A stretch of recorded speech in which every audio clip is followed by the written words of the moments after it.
пенсияға қалай үй алуға болады? Ассаламалейкум құрметті достарым, сіздермен бірге заңгер Шынабаев Марғұлан осы тақырыпты талқылайтын боламыз. Яғни пенсияда жиналған қаражатқа, ақшаға қалай үй алуға болады? Осы туралы талқылап өтеміз. 4 сұраққа жауап береміз бүгін. Бірінші сұрақ: қандай мақсатта алуға болады? Екінші сұрақ: кім қолдана алады бұндай пенсияны алуға? Кімнің қолы жетімді? Одан кейін не істеу керек? Яғни пенсия жиналған қаражатты алу үшін не істеу керек?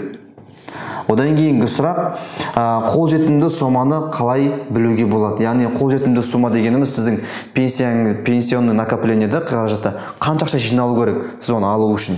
Осы 4 сұраққа ең бастысы бүгін жауап беретін боламыз. Жалпы өзіме конспект дайындағам, осы конспект бойынша ары қарай жалғастырамыз.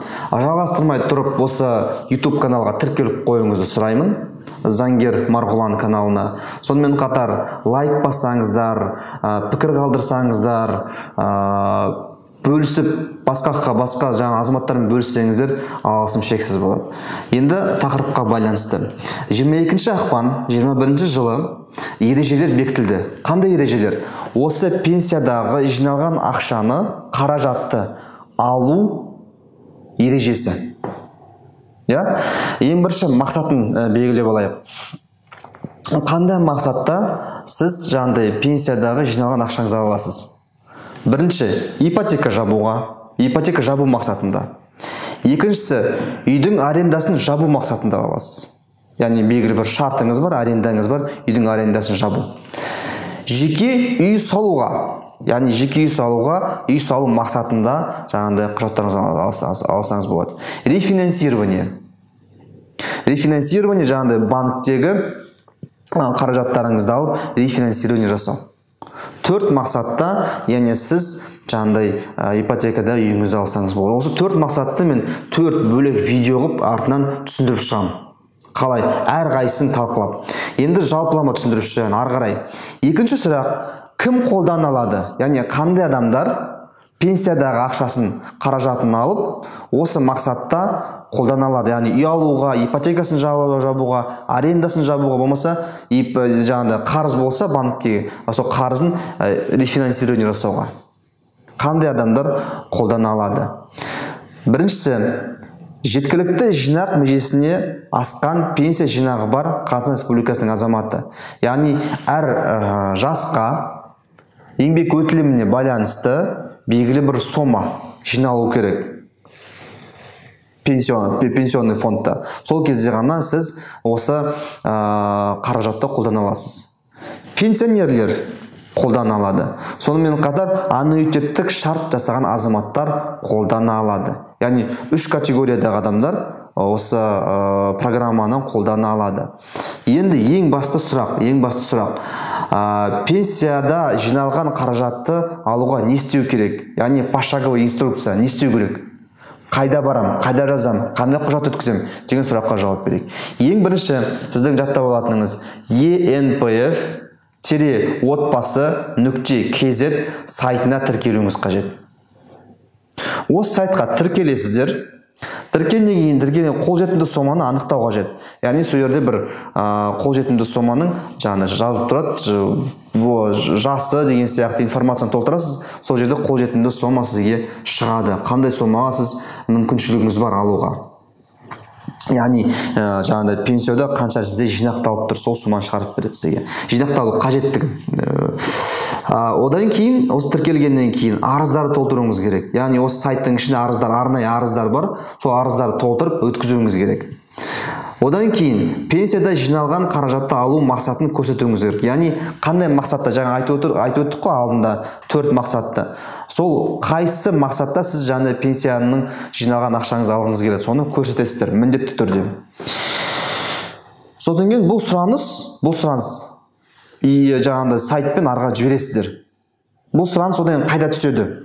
Бұл сұраныс отбасы банкісіне түседі. Отбасы банкі, яғни арнайы осыған арналған отбасы банкі ашылған еді. Сол отбасы банкісіне түседі. Отбасы банкі қарайды сіздің арызыңызды 2 жұмыс күн ішінде. Қарайды да ары қарай қайда жібереді? ENPF-қа жібереді. Яғни жаңағындай біздің пенсиямызды жинақтайтын ұйым ЕНПФ-қа жібереді. ЕНПФ 5 жұмыс күнінің ішінде қарайды сіздің арызыңызды. Егер мақұлдаса, отбасы банкіне қаражат жібереді. Яғни ЕНПФ алады да ақшаны, сіздің ақшаңызды отбасы банкіне қаражатты жібереді. Отбасы банкісі не істейді ары қарай? Сізге хабарлама жібереді. Яғни сізге ресімделді, осы ақшаны бере аламыз, осындай қаражат түсіп тұр. ЕНПФ бізге жіберді. 5 миллион ба, 2 миллион ба, қандай екен енді. Содан кейін сізге 45 күн беріледі. 45 күн ішінде сіз жаңа өзіңіздің құжаттарыңызды алып келуіңіз керек, дәлелдейтіндей. Яғни үй салсаңыз, үйіңізге рұқсаттама қағаз, яғни үйді салуға рұқсаттама қағаздарыңыз. Ипотека болса, ипотеканың документтерін. Егер рефинансирование болса, рефинансирование документтерін. Егер жаңа үй алатын болсаңыз, жаңа үймен жаңағыдай алдын ала сатып алу, сату шарты деген сияқты бүткіл құжаттарыңызды әкеп дәлелдеуіңіз керек. Осы мақсатта мен осы жаңағыдай ақшаны алып жатырмын деп. Сөйтіп осы құжаттарыңыз дәлелденгеннен кейін сізге қаражат берілетін болады. Қаражат берілгенде де енді қолыңызға берілмейді. Яғни егер үй алсаңыз, алатын адамға, сатушыға жіберілетін болады. Егер рефинансирование банкке жіберілетін болады. Сол сияқты перечислениемен жаңағыдай қаражат жіберілетін болады. Енді осы жерде мынандай бір сұрақ туындайды. Қаражатты мен бірнеше мақсатта қолдансам бола ма?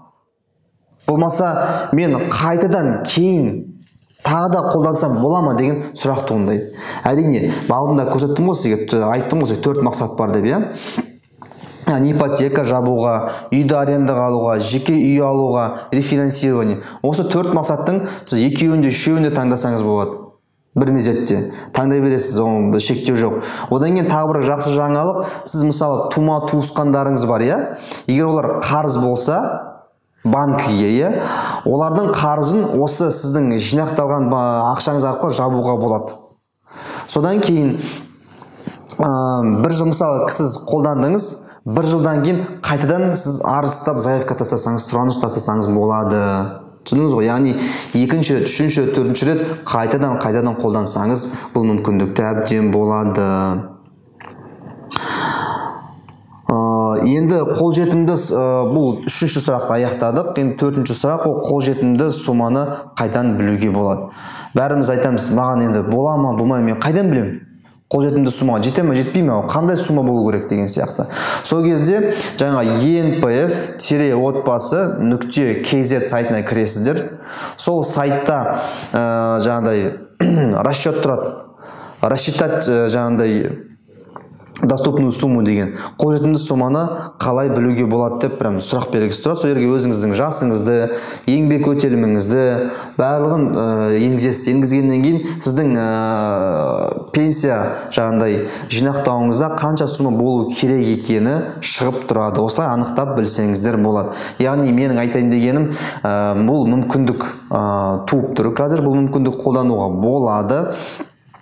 Және егер құжаттарыңыз барлығы дұрыс болатын болса, ресімдеп, өткізіп, пенсиядағы ақшамен өзіңіздің жаңағыдай тұрғылықты үй-жай күйіңізді, отбасылық жағдайыңызды жақсартуға әбден болады.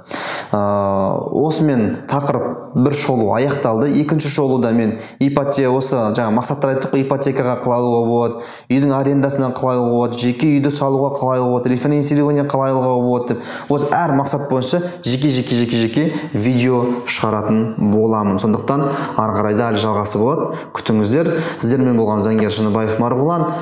Осы қазақи заң каналының дамуына атсалысып көмектесуіңізді сұраймын. Поделицаны басып, жаңағыдай астындағы лайкты басып, астына комментарий қалдырып отырсаңыздар жақсы болар еді. Көріскенше күн жақсы. Сау саламатта болыңыздар.